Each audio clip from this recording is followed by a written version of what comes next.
దేవుని వాక్యమును ఒక వచనాన్ని మీ అందరికీ కూడా జ్ఞాపకం చేయాలని ఆశపడుతున్నాను నేను.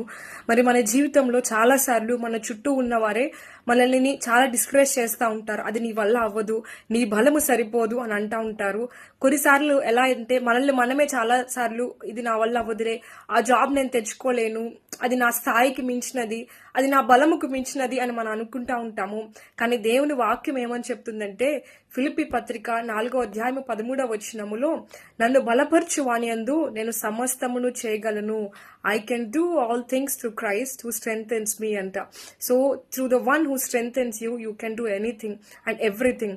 క్రీస్తు అనుగ్రహించు బలము ద్వారా మీరు ఏదైనా చేయగలరంటండి. You can achieve any job, you can do any business, you can do anything in your life according to his will.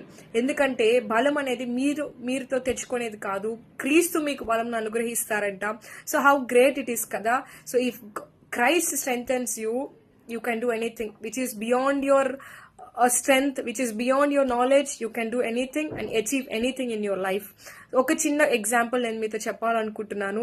మరి నాకు నార్మల్ డెలివరీ అని చెప్పినప్పుడు నేను అనుకున్నాను, అయ్యో ఆ పెయిన్స్ నేను భరించలేనే, నా బలము సరిపోదు కదా, ఎలా అని చెప్పి నేను చాలా భయపడ్డాను. అప్పుడు దేవుడు నాకు ఈ వచనాన్ని జ్ఞాపకం చేశారనమాట అండి. సో నా డెలివరీ సమయం అంతా కూడా, even one the baby is coming out, నేను ఈ వచనాన్ని జ్ఞాపకం చేసుకున్నాను. నన్ను బలపరచు అనియందు నేను ఇది చేయగలను, నేను సమస్తమును చేయగలను అని నేను ఎప్పుడైతే చెప్తా ఉన్నానో, I felt the delivery was so easy అనమాట. I have experienced that. ఎప్పుడైతే నేను ఈ వచనం చెప్పానో నా డెలివరీ చాలా ఈజీగా, the baby came out very easily. నేను అనుకున్నా ఇంత సింపులా అని అనిపించింది నాకు. సో అలాంటి power, there is so much power in this scripture.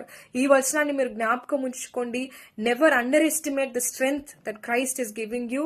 So always remember, you can do all things through Christ who strengthens you. God bless you all.